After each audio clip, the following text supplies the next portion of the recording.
La fortificación, en el concepto general, es el conjunto de procedimientos que permite mantener estable las labores cuando su condición no es autosoportante en una mina subterránea. El rol fundamental de la fortificación es mantener las labores seguras y con una sección y dimensiones suficientes para la circulación de personal, equipo, aire, etc. Impedir el desmoronamiento de material fracturado. Disminuir el movimiento de las cajas, techo y piso. Mantener la cohesión de los terrenos. El reconocimiento y tratamiento oportuno del terreno peligroso mediante fortificación es vital para evitar que se produzcan accidentes, pérdidas en la producción o daños en los equipos. Siempre se debe tener identificado todos los sectores de la mina que requieran fortificación. Para esto, existen varias maneras de detectar aumento de presión en las labores, como por ejemplo, el desplazamiento de cuñas, fracturas, fallas y quiebres que se puedan encontrar en el terreno. El desvío de pisos o cajas de la galería, así como el tapado o la forma ovalada que toman perforaciones normales. La deformación o quiebre de pernos y madera, el pandeamiento de malla que tiene roca suelta que está sobre ella, ruidos extraños, fuertes o repetitivos. La observación de rocas nuevas en el piso de las labores.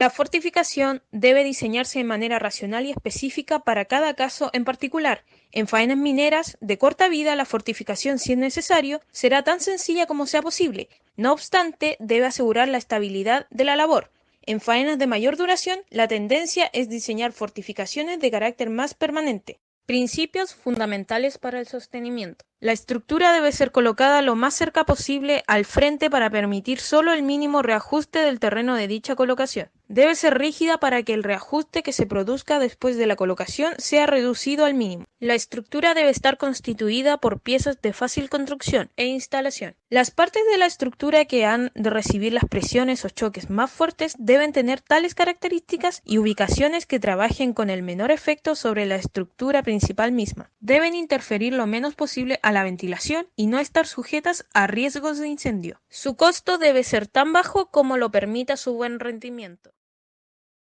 La madera es un material no homogéneo con un material desigual según la dirección que se analice, paralela o perpendicular a las fibras. Es un material anisótropo y ortótropo. Sus propiedades físicas y mecánicas dependen de la dirección de esfuerzo aplicado en relación con la orientación de las fibras que la constituyen. Componentes de la madera. 45-50% de celulosa es un polisacárido, 20 a 25% de lignita, 5% de pecnita, 20% de otros materiales. Estructuras de madera. Presenta un alto grado de deformabilidad, lo que permite, a pesar de ser constructivamente rígida, asimilar algunas deformaciones. En general, tiene bajo costo, comparándola con otros tipos de fortificación. La duración de la madera en la mina es muy variable, pues depende de las condiciones en que trabaje. La madera seca dura más que la verde. La madera curada dura más que la que no ha sido tratada. La madera en una zona bien ventilada dura más que en una zona húmeda y caliente. Puede estimarse que la madera tiene una vida media, que fluctúa entre 1 y 3 años de duración y todavía en buenas condiciones, pese a estar en zonas ya abandonadas de la mina. Cualidades exigidas a la madera. Resistencia mecánica suficiente para resistir la solicitud de carga. Inalterabilidad para conservarse en el tiempo previsto en las labores. Aptitud para prevenir visualmente con una flecha o deflexión señalando proximidad a colapsos. Aptitud de continuidad. Una vez que comience su ruptura, de continuar soportando el terreno por el mayor tiempo posible de otros materiales. Maderas utilizadas en la fortificación de minas. Se prefiere usar por lo general madera blanda de fibra larga, por ejemplo, pino en sus variados tipos, eucaliptus, coligüe, roble, etc. Anomalías que ejercen influencias en propiedades físicas. Anomalías de forma, ya sea de perfil axial de la pieza, conicidad, flexión o en la sección transversal, estrías, etc. Anomalías de estructura. Aparición de nudos, anillos de crecimiento no concéntricos. Anomalías de composición química, por la acción de parásitos o escurrimiento de resina. Caracterización de la madera. Existen dos parámetros fundamentales que determinan las propiedades de la madera para posterior uso en faenas. El agua, que es el componente más importante, alrededor del 25% del contenido de humedad, está en las células vivas y el 75% restante en los huecos de las fibras. La densidad, que tiene relación positiva respecto a la resistencia a la tensión.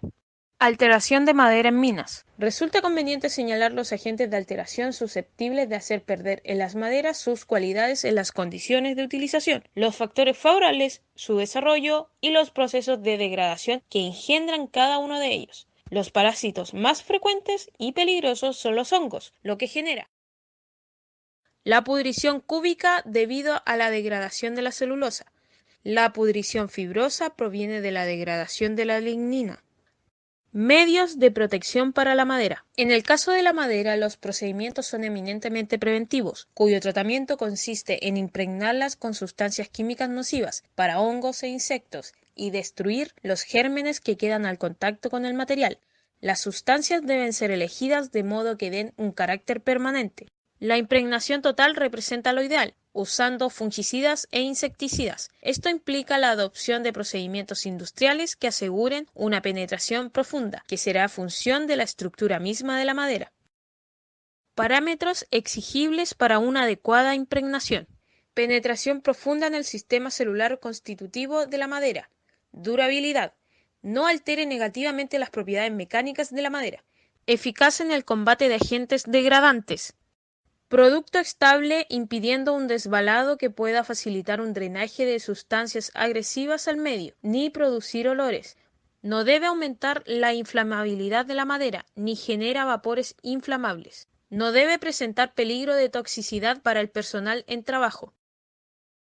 Productos usados. Sulfato de cobre utilizados en ciertos procedimientos de postes telefónicos, pero no convenientes en la mina. Cloruro de zinc. Posee un débil poder fungicida, con una concentración conveniente puede destruir hongos. Sulfato de zinc es muy corrosivo y solo aplicable en algunas mezclas. Bicloruro de mercurio, sustancia muy tóxica y venenosa con un poder fungicida elevado. Productos arsenicales.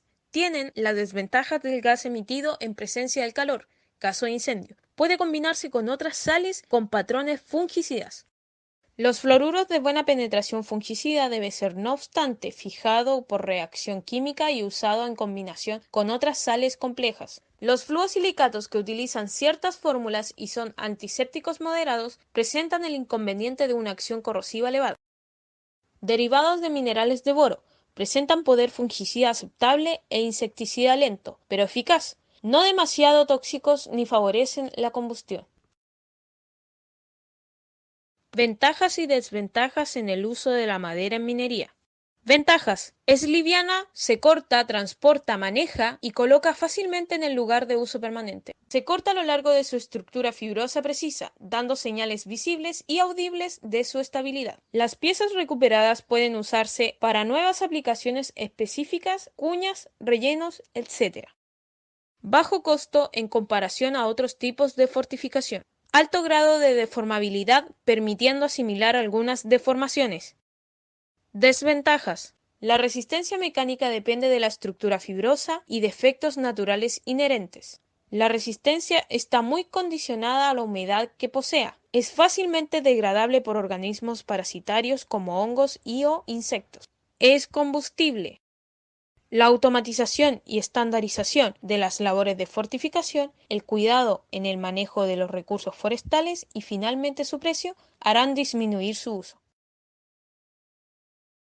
Como se mencionaba anteriormente, la madera es la fortificación más usada a nivel de pequeña minería, debido a su menor costo, facilidad de manejo y colocación. Es de una gran resistencia y elasticidad, que permite recibir fuertes presiones sin quebrarse bruscamente, lo que da aviso anticipado de que será necesario cambiarla o reforzarla. Los marcos de madera son la forma más representativa de enmaderación, los que están compuestos por tres piezas fundamentalmente llamados sombrero o viga, en posición horizontal, que se apoya en dos postes, pie derecho o vertical. Para elegir correctamente la madera a usar, deben considerarse dos factores fundamentales: las condiciones ambientales en la que se utilizará, que puede ser desde húmedo hasta seco y que influye en la variación de peso, propiedades mecánicas y durabilidad. Las demandas a las que puede estar sometida pudiera ser del tipo comprensión paralela a la fibra, comprensión perpendicular a la fibra o bien pandeo, tracción, flexión y esfuerzo. En lo que respecta del buzamiento de la estratificación y con el objeto de hacer la menor sobreexcavación posible, los cuadros a colocar para el sostenimiento de las galerías pueden diferir en su geometría. pero normalmente están constituidos por los mismos elementos, una trabanca y dos pies. Cuando la presión es elevada se puede reforzar el sostenimiento mediante colocación de puntales entre trabanca, arriostramiento entre trabanca y pies de cuadro, doblaje de pies de cuadro, doblaje de trabanca, puntual entre pies de cuadro, y si la presión se ejerce desde los hastiales o desde el techo.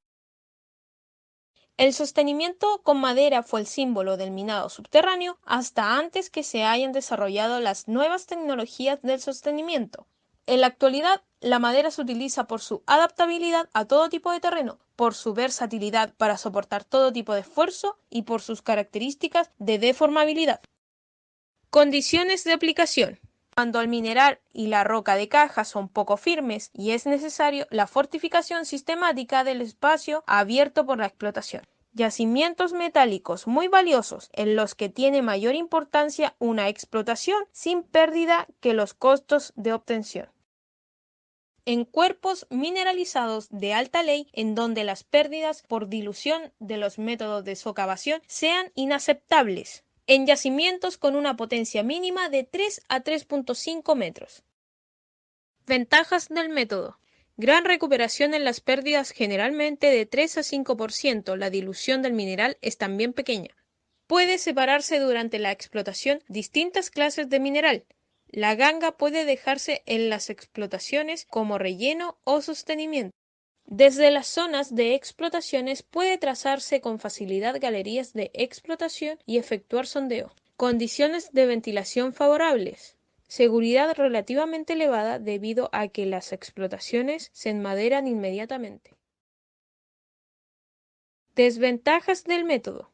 Costo de extracción elevada. Baja productividad. Gran consumo de madera, de 0.03 a 0.04 metro cúbico por tonelada mineral. Peligro de incendio. Velocidad de arranque limitada cuando se explotan yacimientos potentes.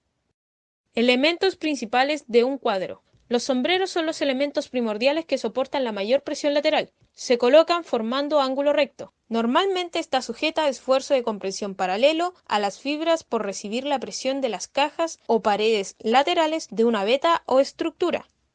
Los postes tienen entre 6 a 8 pies de longitud. Tiene como finalidad asegurar un espacio adecuado para los mineros. Los postes desarrollan esfuerzos de compresión paralelo a la fibra debido a la carga que toma del techo y la reacción que provocan en el piso de la labor. La solera está sometida en sus extremos a esfuerzos de compresión perpendicular a la fibra por recibir la presión del techo a través de los postes y la reacción del piso directamente. Elementos auxiliares del sostenimiento. Son aquellas piezas de madera que generalmente complementan el trabajo de la estructura de sostenimiento. Bloques o blocks sirven para mantener firmemente las estructuras de sostenimiento hasta que sean fijados por la propia presión del terreno. Cuñas.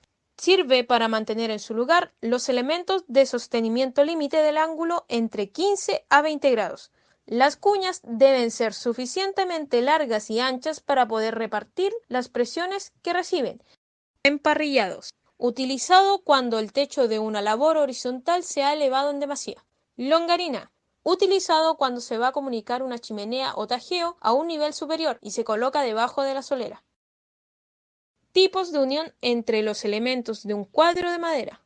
El objetivo de las uniones es el lograr la mayor resistencia de la madera con la menor labor posible de elaboración. Los elementos pueden unirse mediante las siguientes formas.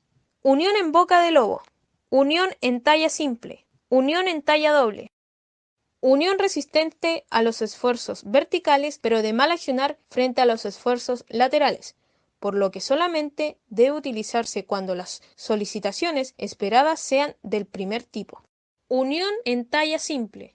Resistente a las presiones verticales y de mejor comportamiento que la unión de boca de lobo ante empujes laterales. Unión en talla doble. En este tipo de unión la talla se realiza tanto sobre la trabanca como sobre el pie de cuadro. Es la más conveniente para oponerse en los esfuerzos laterales.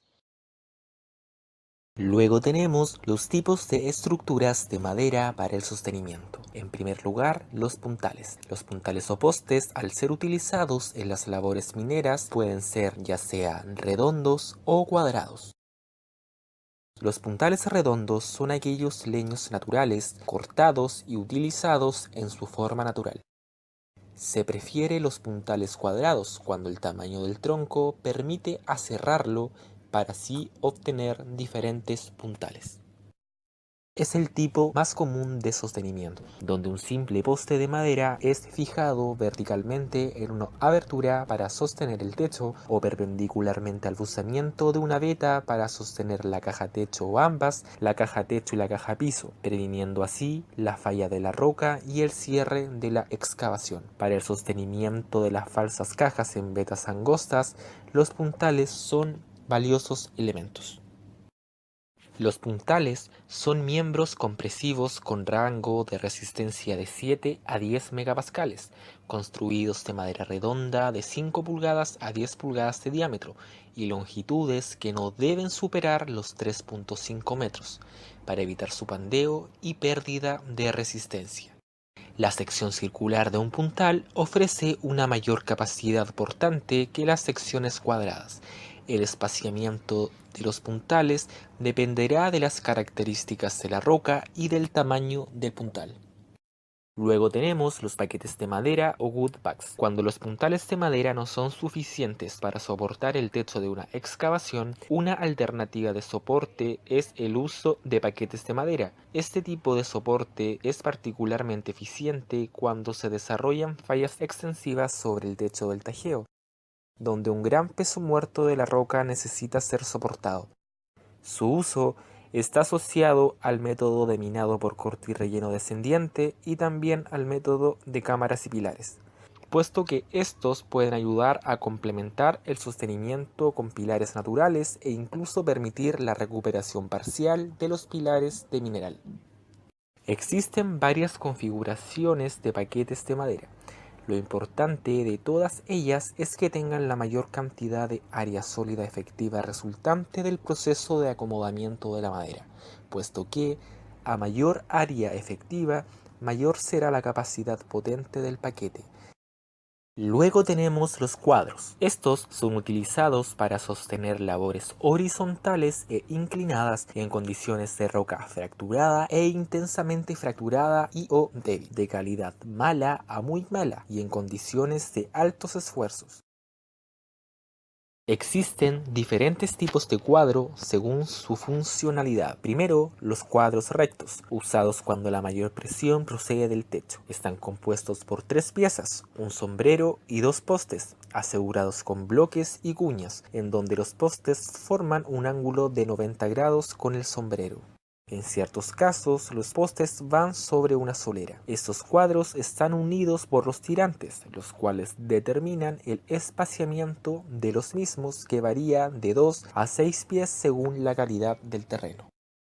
Para completar el sostenimiento se adiciona el encribado en el techo, generalmente con madera redonda, y el enrejado en los hastiales con madera redonda, semirredonda o entablado. En labores de avance horizontales o subhorizontales, los postes son instalados verticalmente, y en labores con buzamiento, los postes son instalados en forma perpendicular al buzamiento, de tal manera que el sombrero quede paralelo a las cajas. Luego tenemos los cuadros cónicos. Estos son usados cuando la mayor presión procede de los hastiales. La diferencia con los cuadros rectos solo radica en el hecho de que los cuadros cónicos se reduce la longitud del sombrero, inclinando los postes, de tal manera de formar ángulos de 78 grados a 82 grados respecto al piso, quedando el cuadro de forma trapezoidal. Luego tenemos los cuadros cojos. Estos están compuestos por solo un poste y un sombrero. Se utilizan en vetas angostas menores de 3 metros de potencia. Su uso permite ganar espacio de trabajo. Pueden ser verticales o inclinados según el buzamiento de la estructura mineralizada.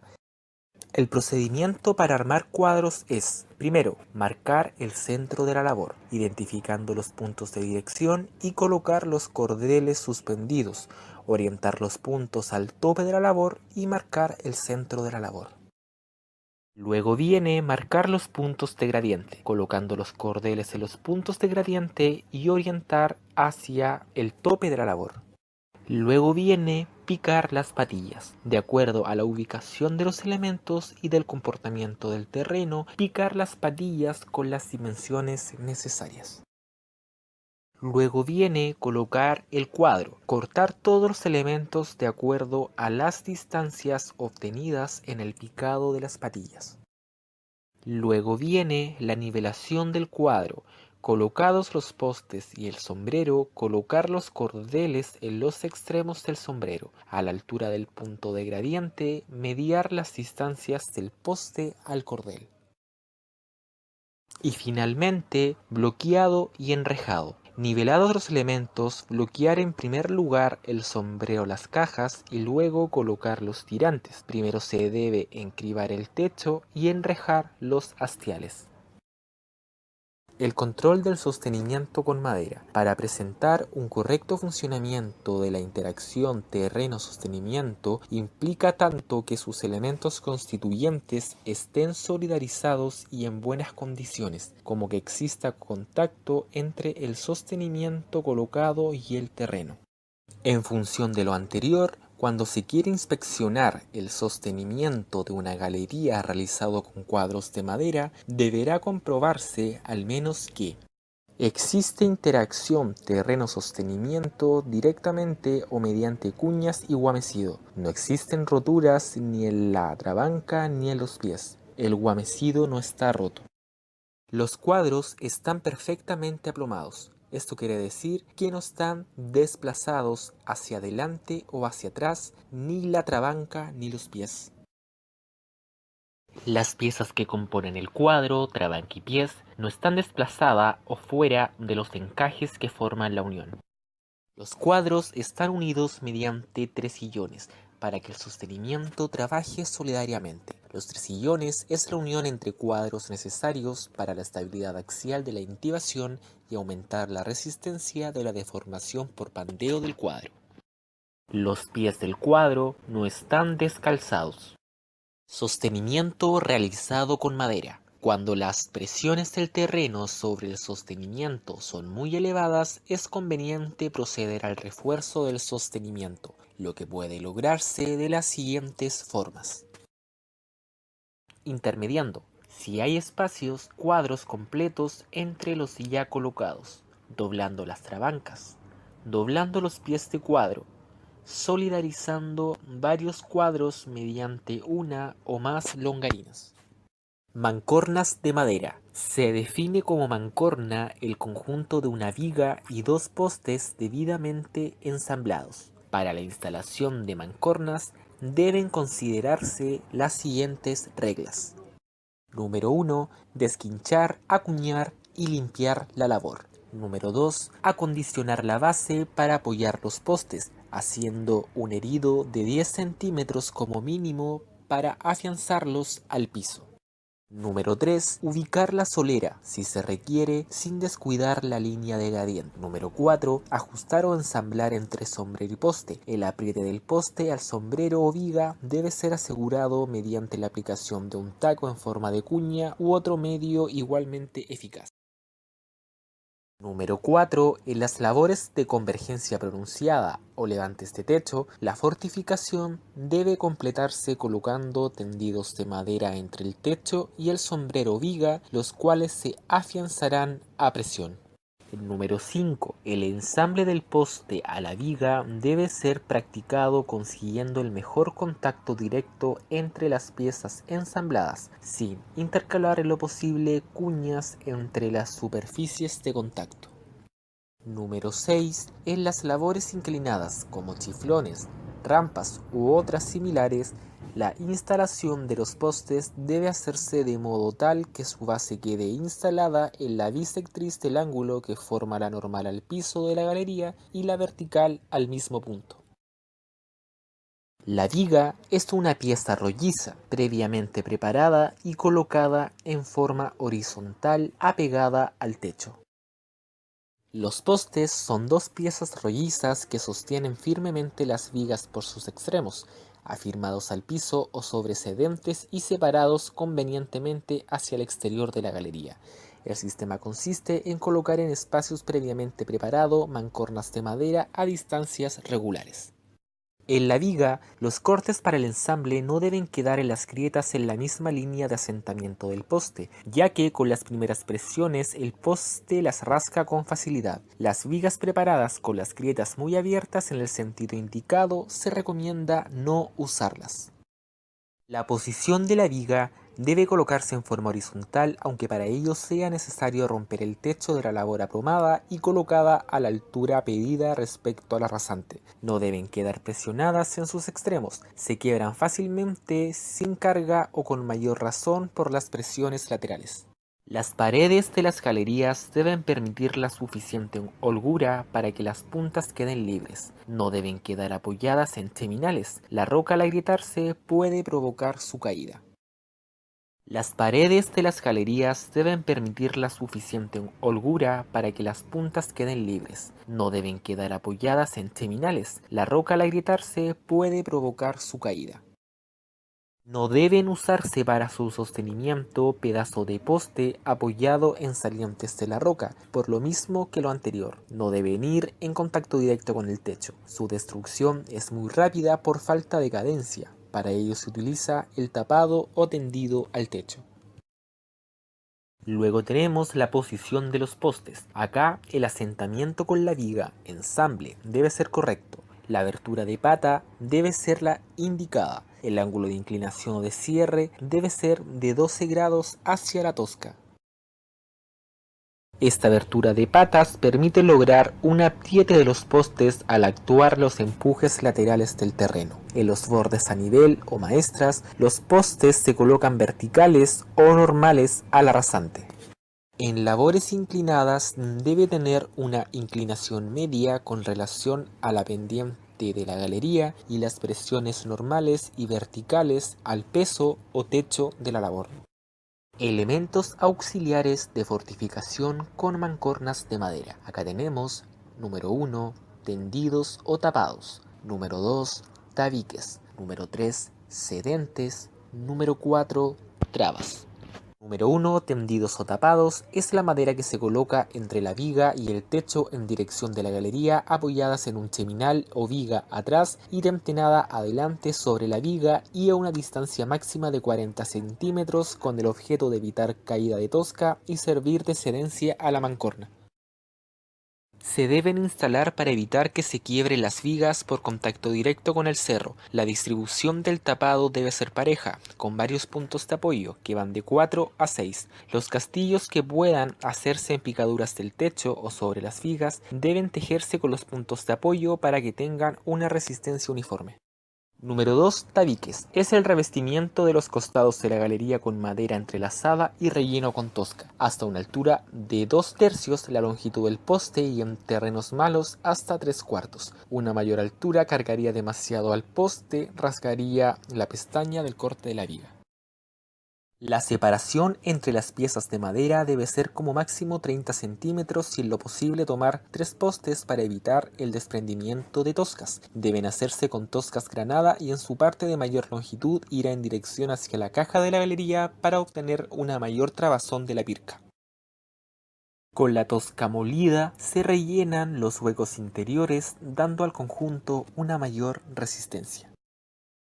Número 3. Los sedentes. Son trozos de tablones o cabezales colocados sobre dos chocos sobre los cuales se apoyan los postes. La abertura de los chocos debe permitir la pasada del poste al quebrarse el tablón o cabezal. Su interior debe estar limpio. Los sedentes deben tener una mayor cedencia que los elementos contiguos, castillos y paquetes, para evitar que las cargas se concentren en las mancornas. Su objetivo principal es prolongar la vida útil de las mancornas. Número 4. Trabas. Son trozos de guiones a medida que se colocan entre las vigas y los postes para evitar que las mancornas se descuadren. Se colocan en un número de 6 para permitir un trabajo armónico de la intibación. La fortificación de frentes. Para mantener una fortificación es necesario contar con recursos materiales mínimos, es decir, materiales y herramientas adecuadas.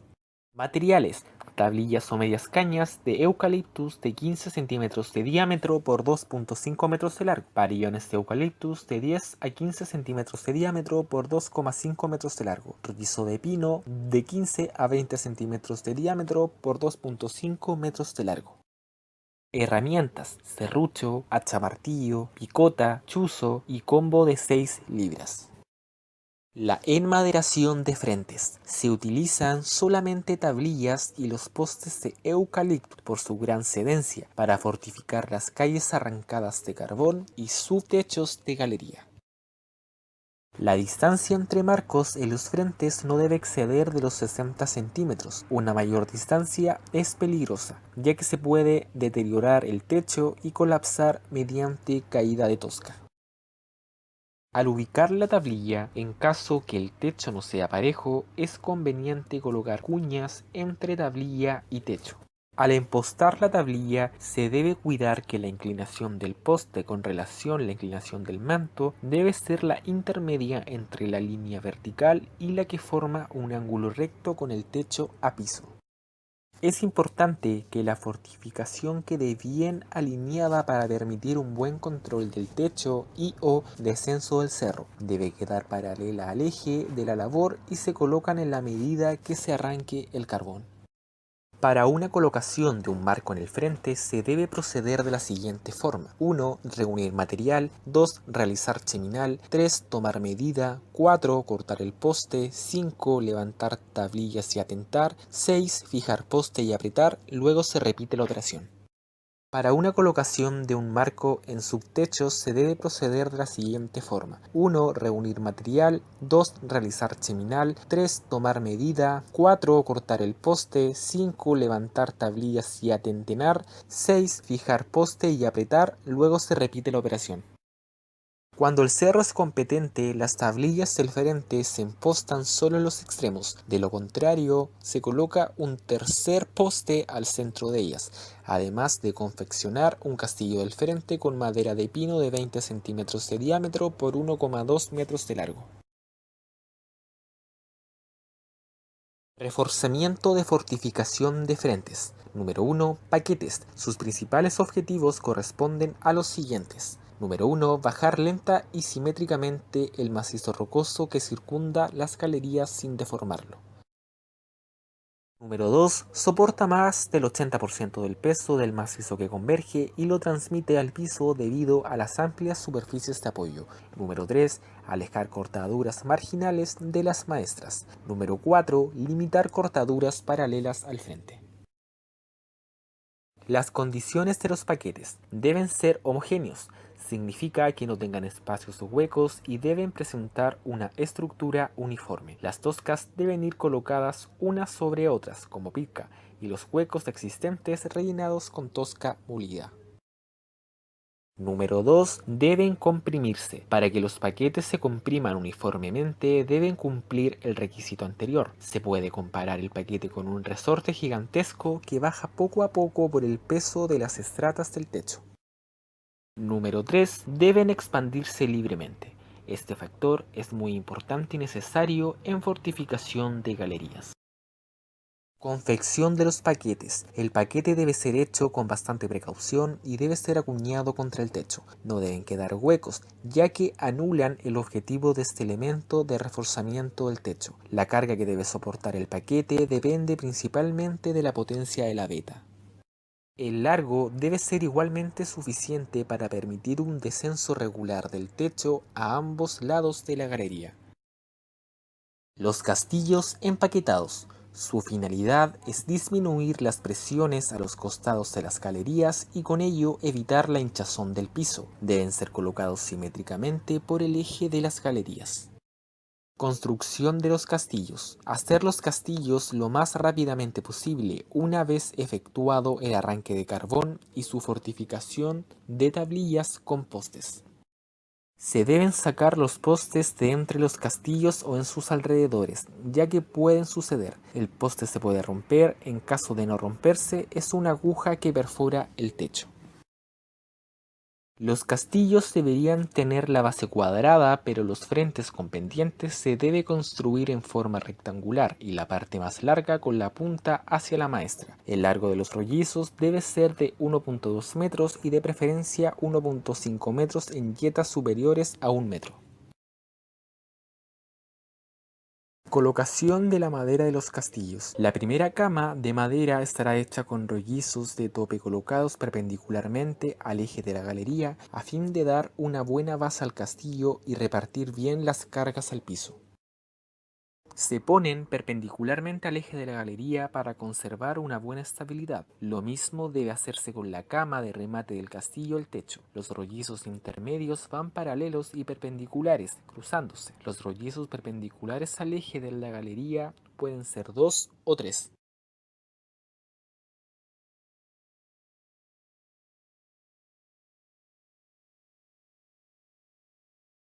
Debe cuidarse que todos los puntos de cruzamiento estén sobre una misma vertical. Este principio hay que respetarlo siempre en los castillos, si se quiere evitar la flexión o el corte de la madera. Entibación en minas de carbón.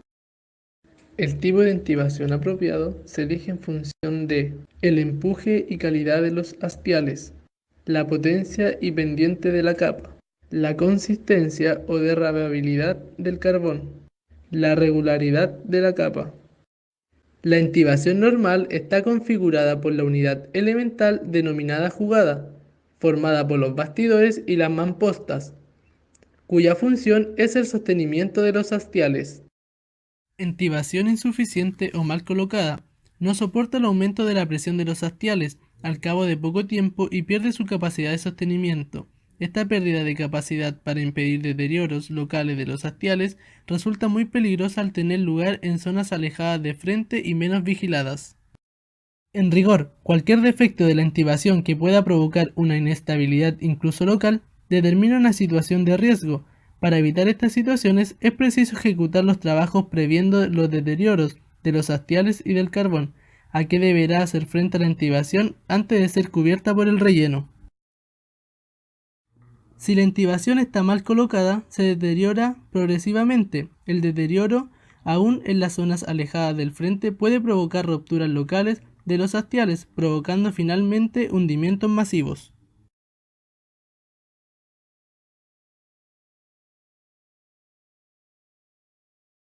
La calidad de los elementos que constituyen la entibación, así como su colocación correcta y adaptada a cada situación, es una de las garantías de estabilidad del carbón y de los hastiales.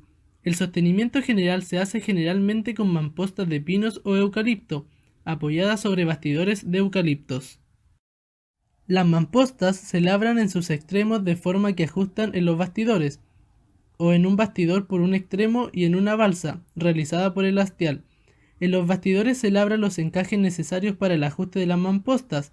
El otro extremo se ajusta sobre la chulana labrada en el bastidor.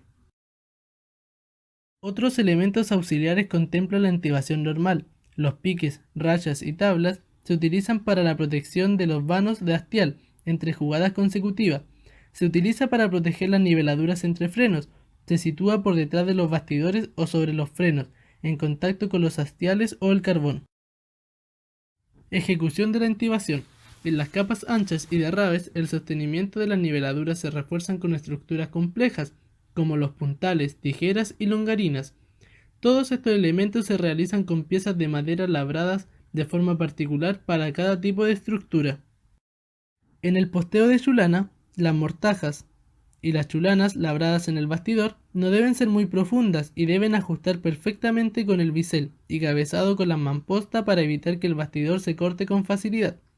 Por la misma razón, los biseles no deben ser muy agudos.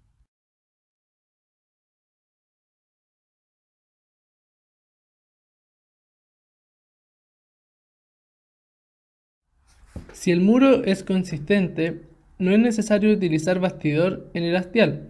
Las mampostas se encajan en una pequeña cavidad hecha en el muro llamada balsa. Cuando el muro es falso, se coloca bastidor en el hastial suprimiendo las balsas. Este tipo de entibación se denomina de chulana.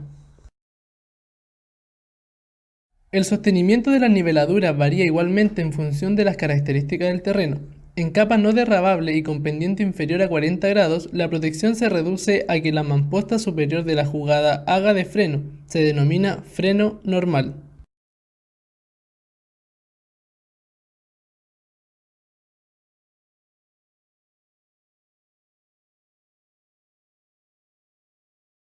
En pendientes superiores a 60 grados, se coloca frenos de intermedio entre jugadas consecutivas. Este freno protege el picador durante la actividad de arranque. Tornapuntas al freno intermedio para reforzar el sostenimiento de niveladura. Las longarinas simples o dobles se emplean en capas anchas y derrabables. Están formadas por piezas redondas y puntales.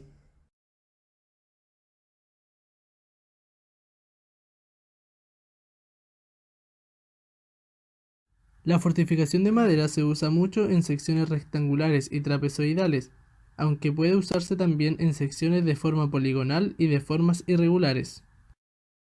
Los elementos de fortificación de madera habitualmente tienen forma circular, con diámetros variables que pueden ir desde los 10 hasta 40 centímetros. Los cuadros de fortificación pueden colocarse uno al lado de otro, fortificación continua, o una cierta distancia unos de otros, fortificación espaciada. Esta distancia entre cuadros según documentos encontrados oscila entre 0,5 y 1,2 metros. Esta distancia depende de los esfuerzos locales. Cuando los empujes son muy fuertes se pueden colocar pocos espaciados. Cuando empleamos la fortificación espaciada, por lo general el techo y las partes superiores de los lados se encaman, es decir, se revisten con tablas, después se rellenan con pedazos de roca, los espacios que queden entre la roca y el encamado, lo cual garantiza una distribución más uniforme de la presión minera. Marco de madera en túneles. El diseño de los marcos de los túneles consiste en encontrar el tamaño o diámetro apropiado para los capis, palancas y revestimiento. El marco de madera trabaja como una viga simple. Consideraciones para el diseño de ademes. Es necesario incluir los siguientes factores: la calidad y propiedad, uniones, planos de corte y diaclasas, condiciones hidrogeológicas, campos de esfuerzo, deformaciones dependientes del tiempo, puntos de vista buenos técnica y económicamente.